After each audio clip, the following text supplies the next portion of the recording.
Good morning, everyone. Thanks for joining us here in person and on Zoom. For those of you who don't know me, my name is Christy Ross. I'm the Chief of the Division of Peds Pulmonology and Sleep Medicine, and I am really honored to be able to introduce our speaker today. We were supposed to have two speakers. Unfortunately, Michelle was called away for a family emergency, so Dr. Prero will take over and deliver the whole talk. I am very grateful that Dr. Prero chose to stay here at Rainbow after his training. He did his pulmonary and sleep fellowships here with us, and I don't know how we managed to convince him to stay, as he had offers from a lot of incredible places, but we did, and he has done just a tremendous job growing our program for children who require either invasive mechanical ventilation or non-invasive mechanical ventilation. He has been invited to give talks on this subject at multiple national meetings and at other institutions. So he's really very talented at taking complex information and presenting it in a way that is very digestible. So we're in for a treat today. And I am looking forward to learning from Dr. Prero.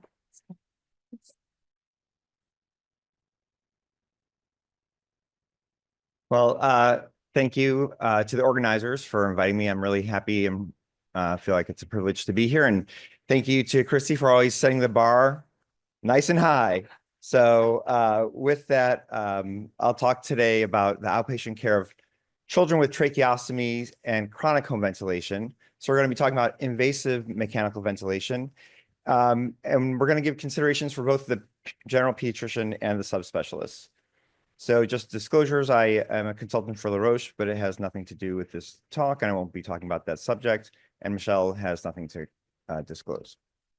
So the objectives for today's talk are going to be understanding a lot about the goals of mechanical ventilation and transition more from the inpatient to the outpatient. So we'll talk about recognizing the role of the primary care pediatrician in the care of these patients.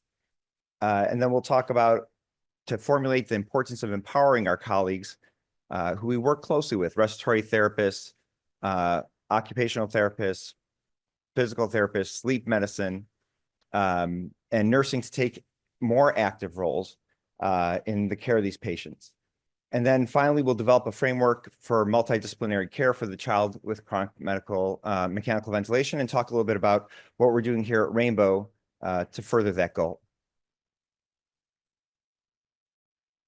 So this is a sentence. As I was reviewing the literature, I found this sentence and it sort of struck me as ironic because in our training, I did my fellowship here. So Dr. Craven was the head of what was at that point called the Trach Vent Clinic and had the curriculum. And at the top of the curriculum for the Trach Vent Clinic, it said something very daunting for a first-year fellow, like this is the pinnacle of pediatric pulmonology, complex care. And I'm like, oh, well, okay. I didn't know what I signed up for. But then I was reviewing the literature and the ATS guidelines that talk about the pediatric chronic invasive ventilation for children. It says, of the more than 9.4 million children in the United States with special healthcare needs, few present with more challenges than those faced by children requiring home invasive ventilation. Now, at first I thought, well, every subspecialist in the room is going to say, yeah, but what about my patients? And then I realized, probably these patients are your patients also. So it's not exclusive, it includes your patients as well. So don't get too territorial on me with that. The other thing is that in addition to being challenging patients, or should we say patients with challenging healthcare and probably social, emotional needs, this population has a high risk of morbidity and mortality. As you'll see throughout the presentation, there aren't great quality studies out there because this population is not a big population. But there were two studies that one showed looking over a 27-year period of 102 children on a home vent that 81.4% were alive and 18.6 were deceased at some point during that survey. And then another survey had a similar, slightly better numbers that the average survival rate of 1 to 3 and 5 years, and this was in a group of premature infants who needed tracheostomies, was 96, 91, and 90%. So these are complex patients. They're challenging patients. There are patients that we shoulder this risk. We shoulder it during the day when we take phone calls. We shoulder it at night when we go to sleep, hoping that we made the right decision for the children and the family. So how many children with this these needs are there?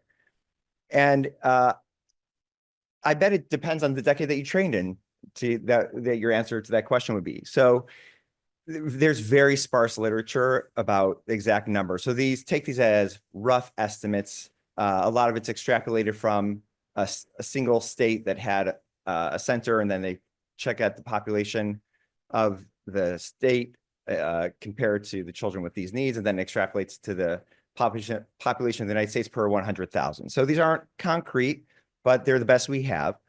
And so roughly currently, we have about 7,000 to 8,000 children in the US who receive home mechanical ventilation. If you take it by decade and look at by prevalence, so in the 80s, it was about 1.2, 1.23 per 100,000. In the 90s, increased to 1.5 per 100,000. In the 2000s, 4.7 per 100,000. And in the 2010s, 6.4 per 100,000. Now, if you look at that by the absolute numbers, it looks like in the 1980s, about 600 children in the country were sent home with a ventilator. In the 90s, about 2,000. In the 2000s, about 3,500. In the 2010s, a little bit less than 5,000. And then in the 2020s, that's where we get about 7,000, 7,000 to 8,000. So the trend, I'm not great with numbers, but I can look at this chart and tell you that the trend is just going upwards. And so why is this significant? Well, it's interesting to know, right? We have to know how to plan, but it's relevant, I think, for everyone in this room, because it used to be that it was probably very rare, I would assume. It was probably very rare. You know, if you only have 600 in the country, by definition, it's rare to be a primary pediatrician and ever see a trach and vented patient in your clinic. But as the years go on, this is becoming more and more prevalent. Not quite as prevalent as other diseases, right? It's not anywhere near other chronic conditions like cystic fibrosis or sickle cell anemia, things like that. But it's becoming common enough that there's a better chance that you're going to see this in your clinic if you're a general pediatrician. And that's something I'd actually be interested as we get to the end of the talk and hear questions. I'd actually be interested in hearing sort of your experience if that's changed over time. So it gives relevance to our experience on this, talking about this topic, but also gives relevance to your experience on for the residents and trainees who are here on Orange Team, right? When we round on the patients, and it's like, these are the chronic patients. They have vents, they have trachs. We're not making big changes. Why is this important? I'm sure none of you asked that, but sometimes I ask myself if you're asking that question. And I think it presents a phenomenal opportunity to be able to learn how to care for these patients. I'll give you an example. I was talking to a colleague at an institution that takes care of a large number of these patients. And they said, well, how familiar are you with taking care of home ventilators? And I said, I'm very familiar. That's all I've done for the past, 4 years. And they said, really? Because we send ours to a step down unit and then they go home 6 weeks later, which is amazing. And so our trainees really don't get the opportunity to take care of them. And so they were impressed that we have the opportunity and we provide that opportunity for our trainees. So, well, which patients need chronic ventilation? The most probably common one, of the thing that comes to mind first, certainly in this setting, is bronchopulmonary dysplasia, but that is not the only condition. And you can divide it by 4 major physiologic categories, let's say. So the first one is disorders of the respiratory pump. When you think about the respiratory pump, there's a load on the body that the body needs to overcome to breathe, and that involves the mechanics of breathing, the chest wall, the diaphragm, the ventral abdominal wall, the muscles of respiration. So if any element of that pump doesn't work, then you have respiratory failure. And if it doesn't work for a long time, then you have chronic respiratory failure. So what are some examples of these conditions? Neuromuscular diseases. There are many, but to name a couple examples, just to bring it home, Duchenne's muscular dystrophy as they get older, spinal muscular atrophy used to be like this and is still in some cases when there's no disease-modifying therapy. Spinal cord injuries, thoracic cage abnormalities. So these are children with either very small restrictive chest size or severe scoliosis, or other conditions that result in a small chest, meaning small lungs, small ability to get tidal volume in, and ventral wall defects such as prune belly and giant omphalocele. The next category would be children who have normal lungs and normal muscles, but they don't have a normal respiratory drive. And those are children with such as CCHS, or congenital central hypoventilation syndrome, children with brain injuries, and children with brainstem tumors. The third category you could think about as an airway issue. So their lungs are fine, their respiratory drive is fine, but they have problems getting air from their mouth and nose into their lungs. And those would be patients with severe craniofacial anomalies, such as Pierre-Robin sequence, severe OSA. In fact, fun fact, in like this, before they had CPAP, if you had severe OSA, the treatment for severe OSA was tracheostomy, overcome the obstruction of the upper airway, and you could breathe just fine. Severe tracheobronchomalacia, and then subglottic stenosis. And these are not comprehensive lists, but these are just some examples to give you a taste of what we have. And then there's pulmonary parenchymal and vascular disease. And this is probably the one that we're most familiar with in the inpatient setting. These are the children with severe bronchopulmonary dysplasia, chronic lung disease of prematurity, congenital heart disease, recurrent aspiration, and lung hypoplasia. And what do these patients look like? Well, here's a child with June syndrome, which is you can't actually, it's hard to tell from the picture, right? Because you can't see her chest wall, but her chest is very, very, very small. And so she has small lungs. Here's a child with muscular dystrophy or some type of muscle weakness. So they're wheelchair bound, they're non-ambulatory, and they need this, they're getting a cough treatment to help clear their secretions. Patient with Pierre-Robin sequence who, just because the facial structures is unable to routinely and reliably get air from the nose and mouth into the lungs. A child with congenital central hypoventilation syndrome. So child looks well during the day, except unless they're like getting real-time video games, in which case they might turn blue until they're reminded to breathe by usually by one of their parents. But at night, they don't respond to, their chemoreceptors don't have a normal response to high CO2 and low SpO2. So they need often, or at times they'll need a trach invasive ventilation. And then this is the one we all know and have learned to respect, is severe bronchopulmonary dysplasia. This is an X-ray of an infant with severe bronchopulmonary dysplasia, diffuse cystic lung disease bilaterally with areas of fibrosis. And on the X-ray on the left, you see that there's a tracheostomy in place. So after looking at these pictures and after putting together this slide, I said, these are all of my patients. These are, right, like probably in the last, month, I've interacted with every single one of these patients. And so when we think about, as we start to think about, well, what do these patients need as an outpatient?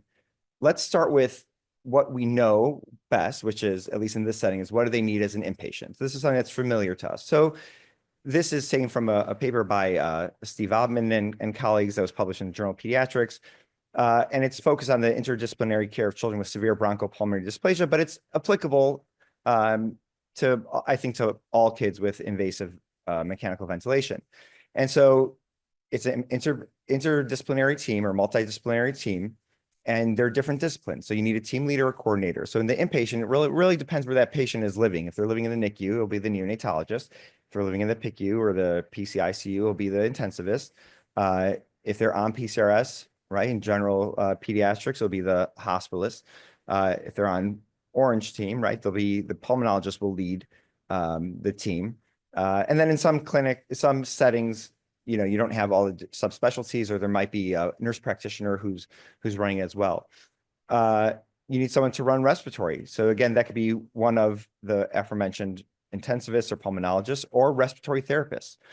And then the rest are self-explanatory: cardiology, ENT for the airway, GI and nutrition for gastrointestinal needs, nurses, and then social is social worker and or chaplain. And I would add to probably overlapping these would be palliative care, hits a number of these categories.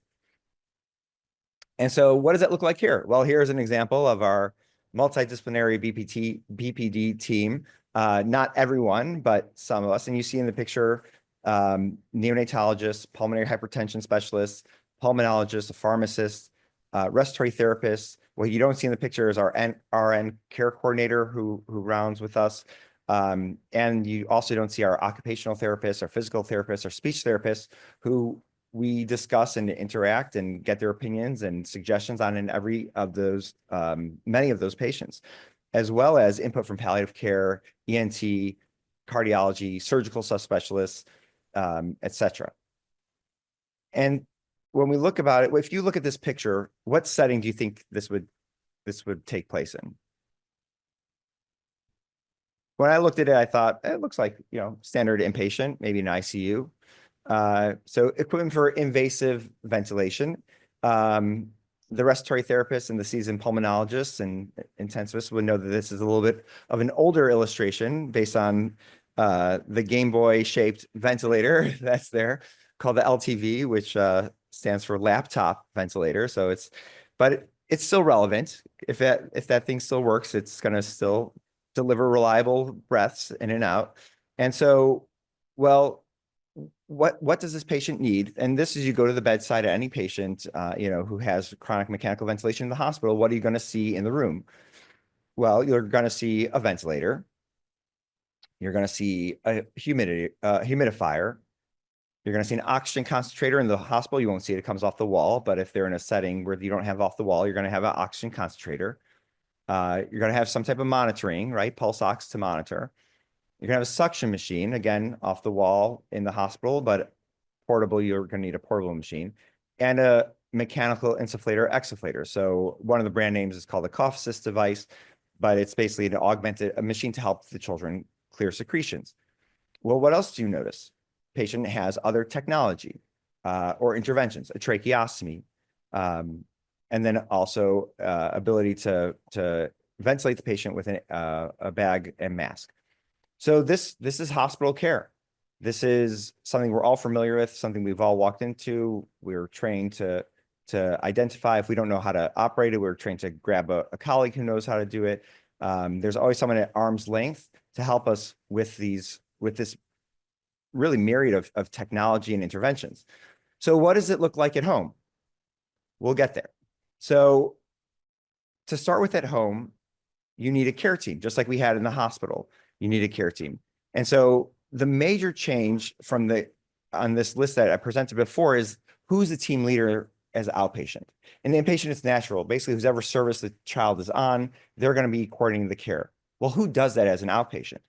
And so according to this rubric in this paper, it's a primary care physician. And so that's something that is not, for previous decades, was not a natural position for a general pediatrician in the community to be. General pediatricians have always been the quarterback, to direct care.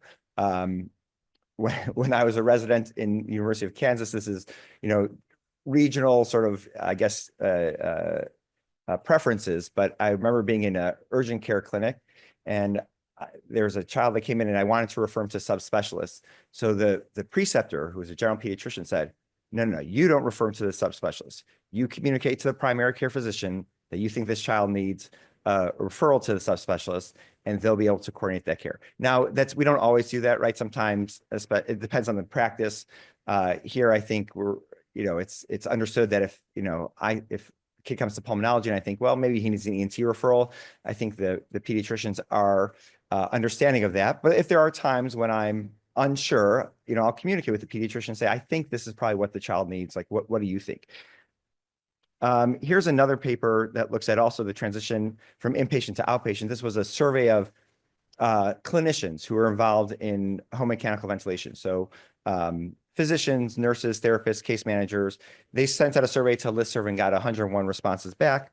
And so they sort of asked them, well, what is your clinical environment look like? What are the challenges you face? So on the inpatient collaboration, on the left, you see inpatient collaboration. On the right, you see outpatient collaboration. The numbers are pretty similar to the ones we saw before, but I'll just point out a couple of things. So in red, you have occupational therapists, palliative care, and physical therapists. So in this cohort that was surveyed, on the left, on inpatient, about 40% had access to occupational therapy, but that number went down to 16% as outpatient.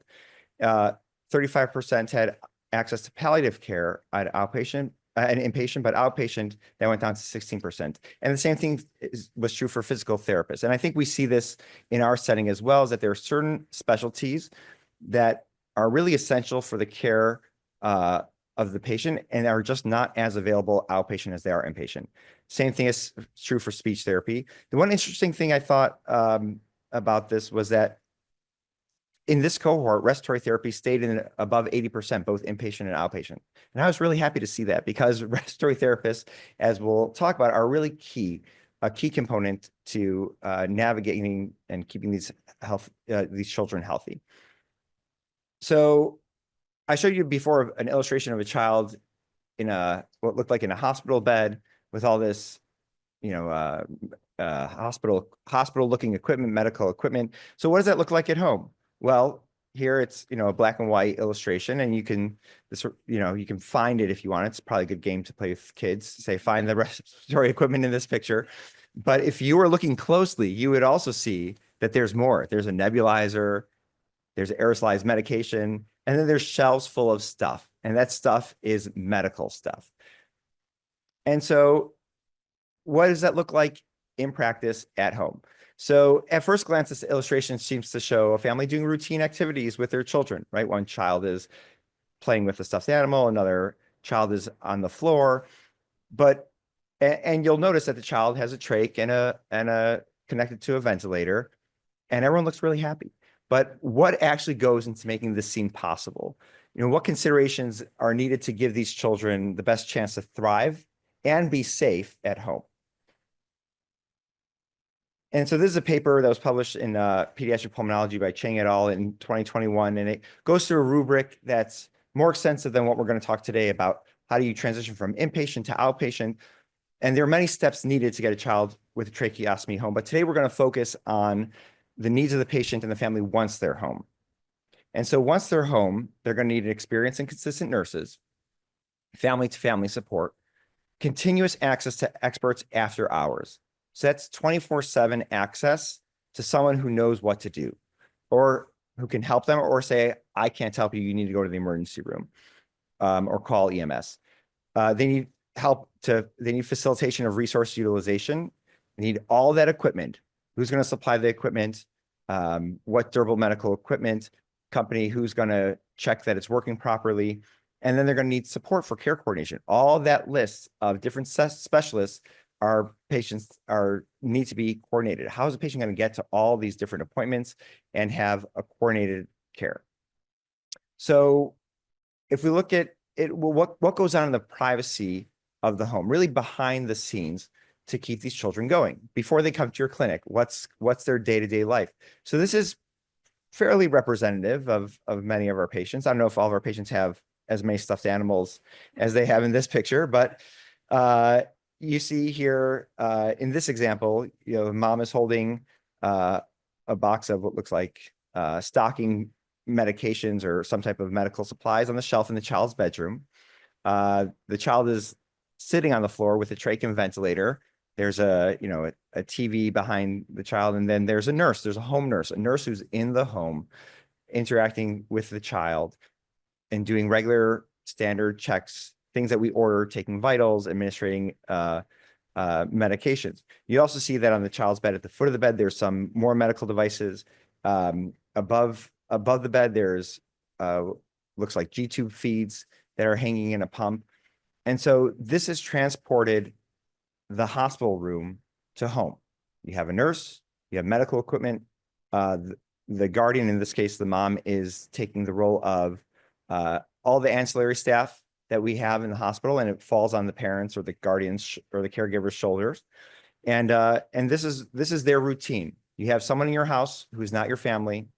Hopefully you get along with them, right? But that's something that's a serious consideration. You can have, people have different personalities and don't always mesh, and that can make it difficult if you have someone in your house, in your child's room, who, even though they're qualified, and they're providing adequate care, that's a consideration. And so at night, what does this look like? Well, this person on the couch, who in this illustration is the mom, if this was in the hospital, could easily be a physician, right? Could easily be, this could be, the resident workroom, right? You got something up on the screen. They're looking up, it says, you can't read, but it says, parents' tracheostomies. There's different, tasks that this parent has to do. They're looking about bills and everything. And then all the hospital care is still going on. Feeds are being checked. The nurse is suctioning the tracheostomy tube. So this is a lot to coordinate inpatient, and it's a lot to coordinate outpatient. So how do we do that? So teamwork makes the dream work. That's what that's the only way to think about it. And as we said before, respiratory therapy, DME personnel, home nursing, PT, OT, SLP, social worker, case manager, all have to be brought into the fold in an organized manner. And this is highlighted in a study by Sabotka et al. In pediatric pulmonology in 2019. And the interesting thing about this is that this was published in the picture of the cover of the journal that it was published with, Pediatric Pulmonology, in January of that year. The cover of that journal was a study by our former division chief, Ben Gaston, and he put as an illustration on the cover a graph of his results with the rainbow emblem and logo on the bottom. And as a fellow, I remember sitting in the BRB and seeing that, saying that's pretty cool. How did he do that? But so this study was actually published in that journal. So are there, we sort of talked about a lot of different things that these patients need, but are those things available? We saw that there are less therapists, at least based on the survey data, less therapists available outpatient. What about home nursing? So this was, again, that surveyed 101 providers of home mechanical ventilation. These were, respondents from 45 states. And they asked the question, is there an adequate supply of services for children with home mechanical ventilation assistance? And this is a Likert scale. So on the left, you see strongly agree, strongly disagree. And on the right, you'll see strongly agree. And what you notice is that there's not much on the strongly agree. Is there home nurses? Zero strongly agreed, only 3% agreed. The rest, and only an additional 1%, neither agree or disagree. So the overwhelming majority disagreed, either strongly or just plain disagreed, that there's adequate home nurses. What about respite facility? Almost the same thing. DME providers, you get a little bit more, but it's not enough that they're adequate. And what about clinicians? Well, you'd hope that there are enough clinicians out there, right? But 30% disagreed with that, and almost 10% strongly disagreed with that. So we've identified the equipment, we've identified the people that need to be involved, we identified the services. How do you put it all together? So in 2016, the ATS put together a clinical practice guideline looking at pediatric chronic home invasive mechanical ventilation. And again, you'll go through the guidelines. I highly recommend reading it. And you'll see that it's almost all expert consensus recommendation, meaning there's really not enough literature. Sometimes there's no literature, and it's just the experts who they gathered sitting around, probably in those days it was sitting around a table or a phone and saying, what do we think is best practice? What do you do in your clinic? And trying to establish that for the community of providers who care for these patients. And then almost all, maybe except for a couple, were very low quality of evidence. So it is a service that they provided, and it sort of sets the bar to say, here's where we are right now, and there is more room to go. So what is the pediatrician's role? The primary care general pediatrician's role, according to this clinical practice guideline. So number one, these patients require and should have a family-centered care model. And so what is a family-centered care model? This is a bigger topic that is widely discussed in general pediatrics, and the AAP and others have statements about what really this defines it. But in a very, very brief overview or summary, it's a partnership approach to decision-making between the healthcare team and the family. And it takes into consideration things like, we're going to openly share information with you, with the family. We're going to develop a working relationship with the family, and we're going to respect that they may differ with us and respect their differences. It's a collaborative decision-making framework, and it's negotiation of medical care plans and desired outcomes. And these are conversations we're used to, or we're more used to. They're never really easy conversations, right? But we're used to the care conferences on inpatient. That's what should look like in some way, shape, or form. You should have ongoing care conferences. What are the desires of the family? What are the needs of the family? What are the desires of the care team? And partner together. And then also to deliver care in the context of home, community life, social life, school, right? It's not just a medical decision. The medical decision doesn't exist in isolation. It exists in the context of, well, how is it going to affect the child's ability to go to school? How is that if I want the child to get cough assist every 2 hours? I wouldn't do that outpatient, but let's say every 6 hours. Does he really need it every 6 hours? Does she really need it? Like, the child's going to be in math class or in at lunch, and then they have to go to the nurse. Do they really? Could we do something else? Could we do it maybe twice a day, maybe once in the morning, once in the evening? So that's a pulmonary example. I slipped into the pediatric pulmonologist, but there are examples like this. How do we structure feeds? What type of therapies? How often should the child get it? These are questions that there are what we would do if there was no other consideration other than medical, but then there's this patient, their family, their life. Now, in the document, they write that this recommendation places a high value on the possible medical and social benefits. That's, I think, self-understood. What probably the seasoned pediatricians are thinking is that this takes a lot of time. It takes a lot of time, a lot of effort, a lot of resources. And they acknowledge that as much in the clinical practice guidelines. It said this recommendation places a low value on the potential risks. And what potential risks, such as increased provider time. And we don't have the time to cover that in this talk, but that's certainly an area of ongoing advocacy of how do we get proper resources to care for these patients, to provide reimbursement for the care of these patients, because it looks different than the care of other children. Now, they also recommend a comprehensive medical home, which is co-managed by a generalist and a respiratory subspecialist. This might look different depending on location, resources available, individual circumstances, right? How does this partnership look like? I was at the American College of Chest Physicians conference in October, and I was talking to a colleague from, I think it was Calgary, somewhere in Canada, but I think it was Calgary. So she said we were talking about home ventilation and how it's hard, the challenges that we face getting patients into clinic. And she said, well, I have some patients that can't come to me unless it's cold outside, unless it's the winter. I'm like, what are you talking about? Like winter, that's the hardest time for patients to get to clinic. And she said, no, when the river like freezes over, then they can come from their house in like rural Canada and come to clinic. So that's a different set of I've never had to deal with that. Right. I took, a number of phone calls yesterday, but no one was saying like, we can't come because the river is flowing, So, and this requires a collaborative partnership between pediatricians, pulmonologists, and all other subspecialists. So it's really a daunting task.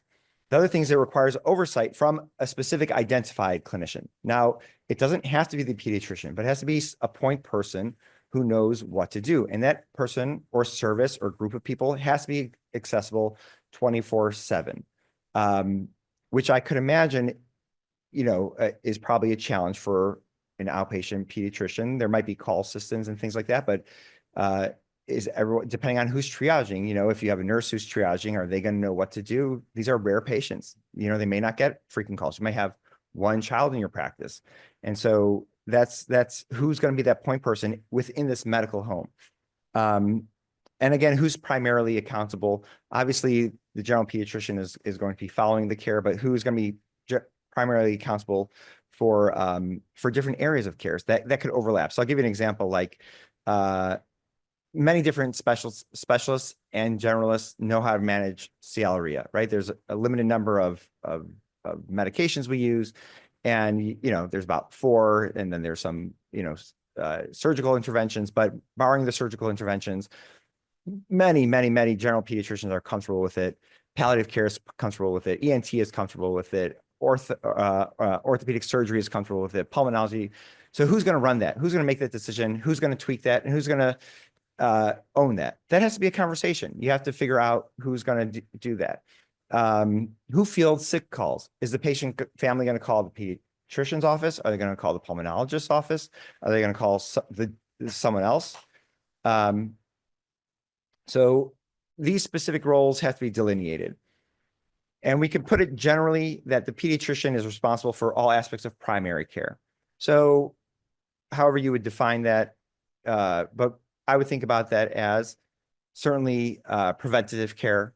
And then the question is, what about the CMNs or the documentation that we need to provide home nursing and things like that at home? Who's going to sign off? So usually what happens is a pulmonologist upon discharge signs off on a form that gives the orders for home nursing for everything.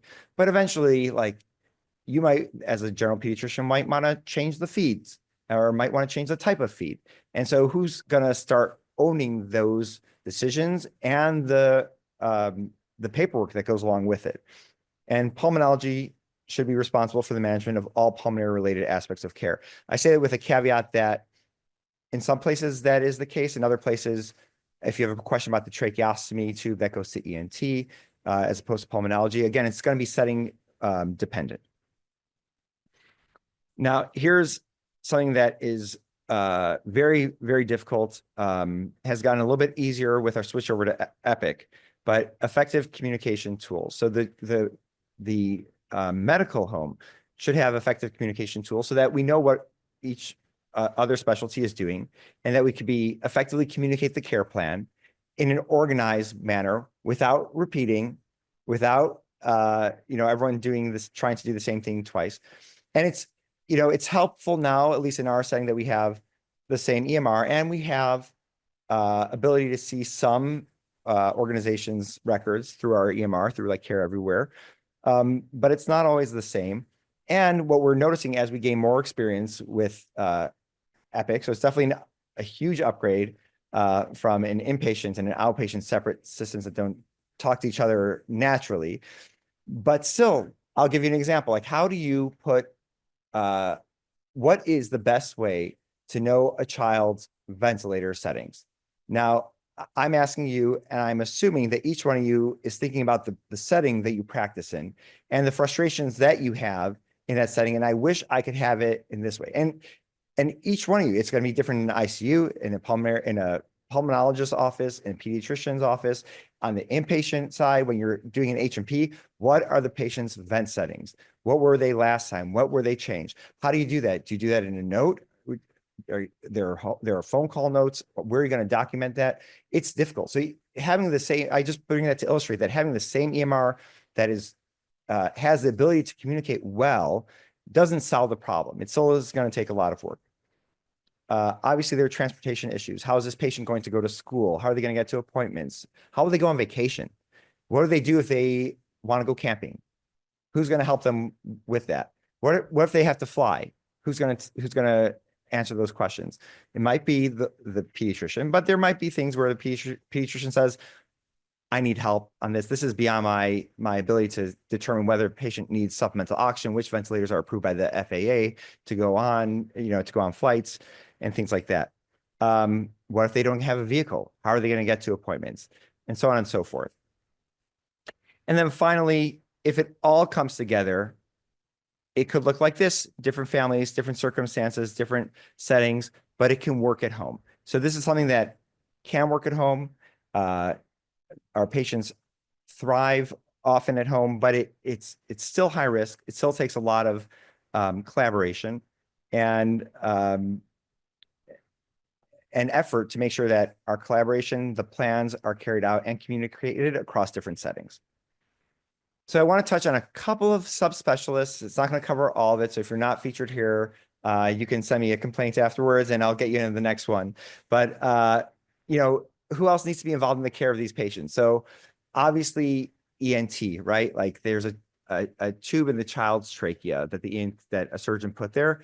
and has its own set of risks and benefits and complications and ongoing care that's needed.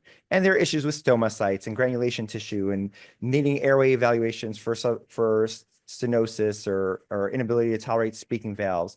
How do we wean from the ventilator? How do we go through the decannulation process? There are guidelines that exist out there, but often you have to individualize it to the specific patient, and ENT is an essential partner in the outpatient care of these patients. I'll give you another example. So developmental behavioral pediatrics. There's not great data. Some of us sort of have anecdotal data, but there's some data out there that autism, these children are at higher risk for autism and neurodevelopmental disability. This is a very small study with 18 children, single-centered. Some of them had prematurity. Some of them were severe premature. Some of them had congenital heart disease. So it's not a great, sample, but it's hypothesis generating. It helps understand sort of a flavor of what work needs to be done to flesh this out. And 12 out of the 18 children were highly suspicious for autism spectrum disorder or intellectual disability. If we have any DVP in the crowd or listening online, these are different scales. A is the clinical linguistic and auditory milestone scale. And you see that many of them are below the average bar. And B is cognitive adaptive test. And you see that many of them are below average as well. So we need our neurologists, we need our developmental behavioral pediatricians involved as well. GI, just like they're involved in the inpatient, they're going to be involved in the outpatient. These children are at higher risk for feeding disorder, pediatric feeding disorder, dysphagia, aspiration, and they have comorbid conditions, which can make it also put them at high risk even if they didn't have a tracheostomy. So these are often premature infants. They have poor nutritional status, delayed introduction of foods, gastrotomy too. So we need a subspecialist or someone with experience and know-how to address all these issues. And again, the G2 might be GI, but you're also going to need ped surge involved as well. So I want to take a minute to transition to the needs of the roles of a care coordinator and what the care coordinator does. And I want to make the case that the care coordinator is essential for the success of the care of these patients, both inpatient and outpatient, and in the transition between. So we know our care coordinators well. We do a lot of, whether it's inpatient on Rainbow 5, Rainbow 6, the ICUs, our care coordinators provide us a ton of resources. And so what does it take to be a care coordinator? Well, it requires a highly skilled knowledge of the complex health systems and family needs. That's like more than I can do. We all did a lot of training, and to say to someone like, if you gave me a test, like, do you have highly skilled knowledge of complex health systems and family needs? Well, I'm trying to, I'm learning, but this is very, it just, it keeps on changing, and it's very difficult. So this is a skill. It's a skill set. It's a knowledge set. It's something they need to be trained on. It's something they need to be educated on. It's something they need to be constantly working on. And the care coordinators have this. They build meaningful relationships, and that allows them to provide better care because they have a good relationship, hopefully, with the medical team. They have a good relationship or an established relationship and understanding of the family's needs and challenges. And then they're the bridge who's going to make it all possible. They're going to coordinate doctor's appointments, medications, medical supplies, respiratory technology, home nursing, therapies, school services, community resources. So the next time you see your care coordinator, just say thank you. Thank you for all you do. What about respiratory therapy? So I told you before that picture on the cover of Pediatric Pulmonologist was featured Rainbow. And so when I had an opportunity to be co-author on a study with one of Rainbow residents who went on to be a pediatric pulmonologist, Alex Gipsman, I said, that was a great idea, Dr. Gasson. Let's do that too. So we put Rainbow on the cover with, this is Michelle Drabish, our respiratory therapist. We published a study about tracheobronchitis in kids with tracheostomy tubes. And so we are proud to highlight the good care, the great care, the excellent care that our respiratory therapy provides at Rainbow. And so there's a book called The Ventilator Book. It's a very small, little green book written by a doctor named William Owens. You can get it on Amazon.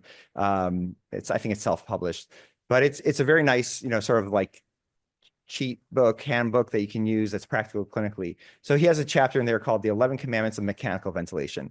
So I think many of us, most of us, if not all of us, are familiar with the 10 commandments, but the 11th commandment, so the extra one had to be very special to add that one onto the list, right? So what's the 11th commandment? So the 11th commandment in his book is, thy respiratory therapist is the ordained keeper of the vent and should be treated with the utmost esteem. And I couldn't agree with that more, because the next thing that applies directly to me. While you may know what you're doing, you probably don't know how to reset all the alarms, sensors, etc. that have to be adjusted when significant changes are made. So the respiratory therapist also does a lot. Well, what else could they do besides doing all those things as keeper of the vent and respiratory equipment? Well, they can be educators also, and they are educators. They're educators to our families. This was a study done that looked at using respiratory therapists in the training process, the homegoing training process of families who had children with tracheostomy and ventilators. And they found that afterwards, they tested with them like a standard, like a multiple choice test, testing their knowledge. And they found that based on the parent response, that there was improved confidence in the parent's ability to care for their child, to do the respiratory therapy care. And as you can see in the pictures here, not only the respiratory therapists teach our families, they teach our trainees and especially our pulmonary fellows, right? Our fellowship would not be the same without the education that's provided by our respiratory services. And you can see we get along well, right? We have a nice time together. And that brings me to, well, how do you build a rubric where you can bring all this care coordinated together, have a family-centered and medical home in partnership and collaboration with the essential players, including general pediatricians. So at Rainbow, we used to call it the Trach Vent Clinic, but then we expanded it to sort of incorporate these values that we touched on. And we rebranded it because it's no longer just trachs and vents, right? And it's a little bit more family-centered to call it, something nice. So we called it the Advanced Breathing Center. It's legit. We have a website. You can check it out. I have proof. It's there. And what do we do? Well, we provide multidisciplinary, family-centered, collaborative, subspecialty care. We have a respiratory therapy lead, who Michelle Drabish is our respiratory therapy lead. We have our RN care coordinator, Jennifer Kowalski, who's in the audience, pulmonologists, and then we have subspecialties that come up and join us, are gracious enough to join us in clinic and do combined visits at times, ENT, palliative care. And we have our pulmonary social worker who also helps families navigate the systems. And we have our DME as well come, and that's a way to collaborate. We make a change. The DME talks to the family, make sure they have the equipment, make sure that the changes are okay on their end. And it's all done in the same spot. And so there's no duplication, there's no redundancy. There's clear communication, there's troubleshooting in real time. And of course, it's a team effort. It's an area where we provide care, we provide education, we provide training. Our fellows learn how to take care of these patients. Our trainees, our residents have the ability and opportunity to join us as well.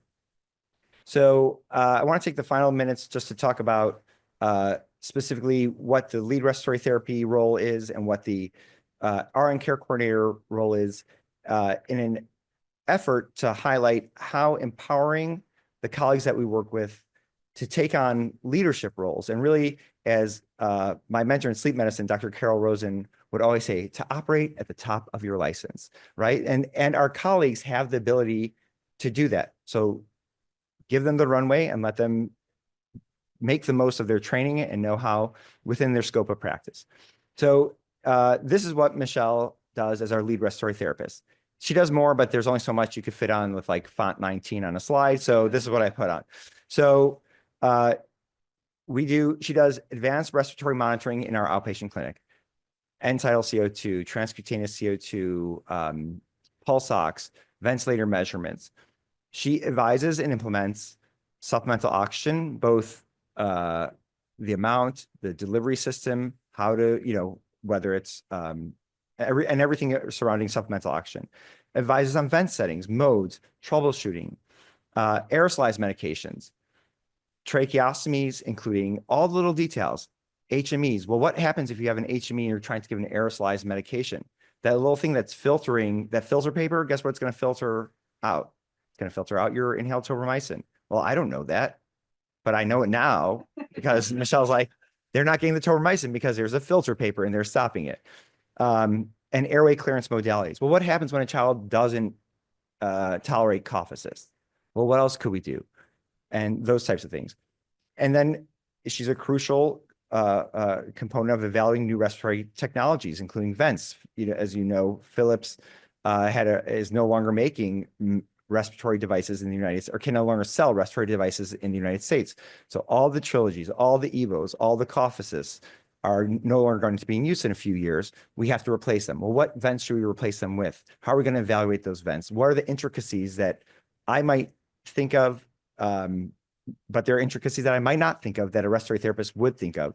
And then coordination between inpatient and outpatient respiratory therapy. So Michelle also runs the inpatient trach vent task force that meets monthly. And we, review all the inpatients who have trach and vents, and we know when they're going to be discharged. And then we can communicate to our nurse care coordinator about how we're going to get them in, when's the right time to get them in, how should we communicate with PCRS about getting them into their next appointment. And that brings us to our clinical care coordinator, Jennifer Kowalski. So what is this position and what does Jennifer do? So she coordinates between pulmonology, and this is a select list of items: the primary pediatrician, all the subspecialists, all the therapists, has to navigate, well, what happens when a therapist leaves the system and we need to find a new one? What if we don't have that resource right now? Are there community resources to find?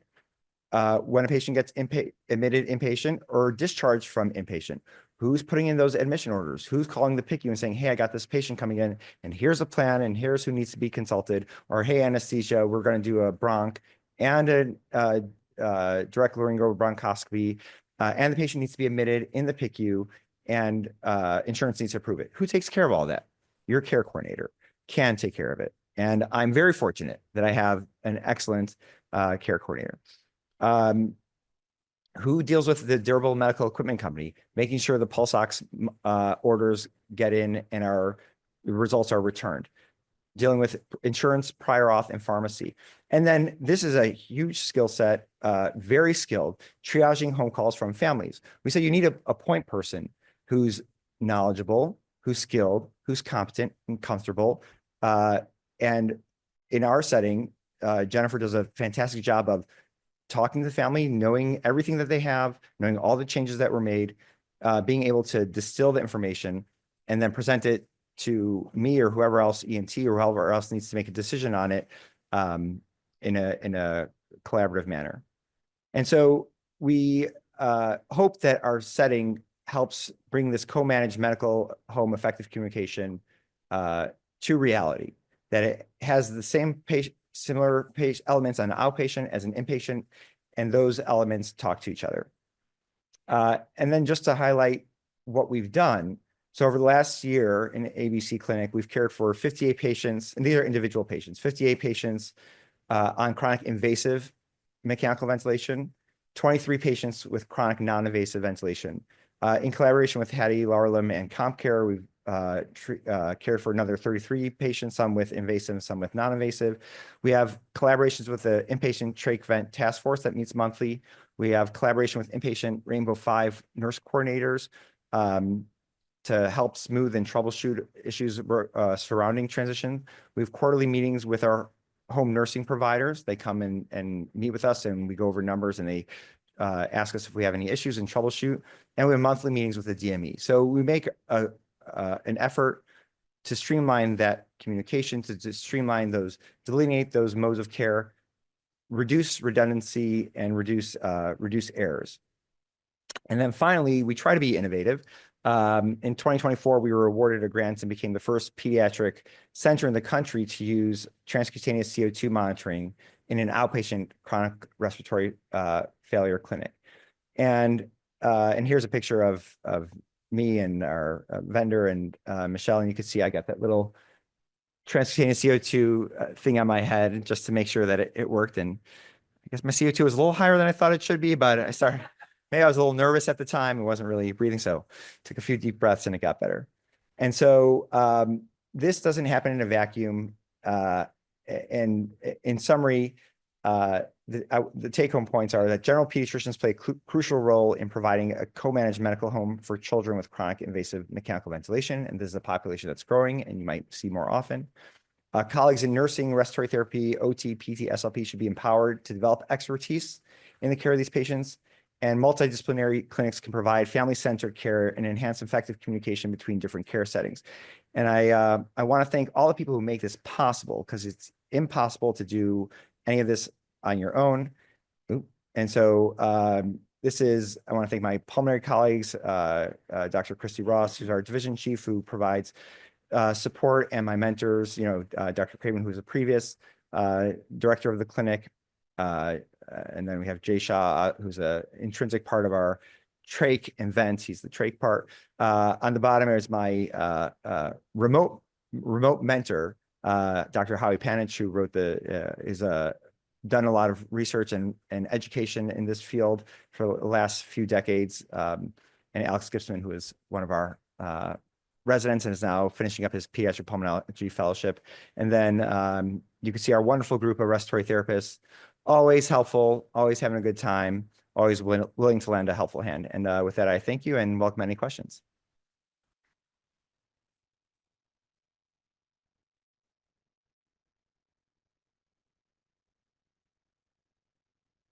Moshe, Oh, you're welcome. questions from people in the audience?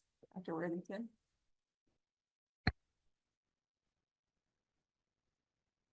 Done a wonderful job scaring pediatricians away from their jobs. And I wondered whether or not there is a mini course or an hour conference or something to prepare pediatricians for what they're taking on, and whether or not there's actually a regular monthly seminar on how to deal with trachs or how to do that, just so that you're feeding the system with pediatricians learning to do that. The other question is going back to the increasing line of the, I presume it's prevalence of cases, not incidents, and whether or not that prevalence is happening partly because patients live longer and therefore they're in the program, or whether the mortality has dropped. And so you have two reasons that it might be going up as part of it. So yeah, those are great questions. To answer the second one first, I don't think there's enough data, but those are probably reasonable hypotheses. So I would agree with you that both those are factors that probably play in, but more research to give you an educated answer, more research would have to be done. In terms of your first question, there's actually an amazing resource. I was going to put it in, and I thought I didn't have enough slides, but it's I can email it out by Dr. Jennifer Henningfeld out of the University of Madison, who put together a course for online self-taught webinar modules. It's free to sign up for, and it was designed for EMS in Wisconsin, where they don't have a lot of exposure to children with trach vents, and it goes from from beginning to end about the basics of tracheostomy and ventilator care. So, and they've done surveys and found that EMS providers felt much more comfortable after taking that course. So they're each course is like a webinar. It's like half an hour each or so, and they're about 10 courses. So that's a great resource to start with.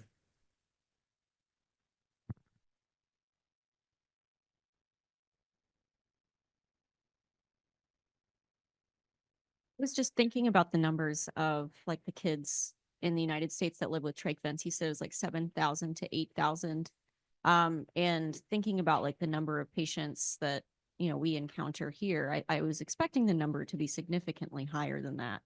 And so like from the numbers that you had in the PowerPoint, it was like between 1% and 2% of all of the like country's children with trach vents are like, we see between like Hattie and other comp care here. Like, can you elaborate on like the increased concentration of trach vent patients in this region versus like everywhere else in the country? Yeah, that's a great question. I'd say that the care of these patients is going to center on quaternary, tertiary, if not quaternary care centers. And so Northeast Ohio has a high concentration of, those centers. So you're going to find there are areas of higher concentration, like Philadelphia, the New York area, here, Ohio has a lot of those centers. So and then there'll be areas where you don't have anything. When I was in residency, there's like nothing between geographically from Kansas City, which is on the border of St. Louis, of Missouri and Kansas, all the way to Colorado and then to Nebraska and the surrounding states. And there's a huge desert essentially for care of these patients. So it's really going to depend on the practice setting, because if you're in a place that doesn't have expertise in that, then you're going to get transferred. The patient will get transferred to a setting that can provide that expertise. I had a couple quick questions from the web. What is the target for vent support, carbon dioxide or bicarbonate? Sorry, what was that? What is the target for vent support, carbon dioxide or bicarbonate? That is an ongoing area of discussion. You'll find different answers in the sleep literature, and then there was a recent group that put themselves together to do a target. And there's Duchenne's muscular dystrophy guidelines. I would say in general, let's say below 50 is a general place where CO2 should be. However, some of these children have abnormal lungs. They don't have the ability to move gas exchange like you would hope for. And so sometimes we tolerate higher numbers. But I would say it's really, I would use the general range of below 50, and then case by case basis, it might be higher. All right, thank you very much, Dr. Pereiro. I'm sure Moshe's willing to stick around for a couple minutes if there's additional questions, but we'll get everybody on to the rest of their day. So once again, thank you, Moshe.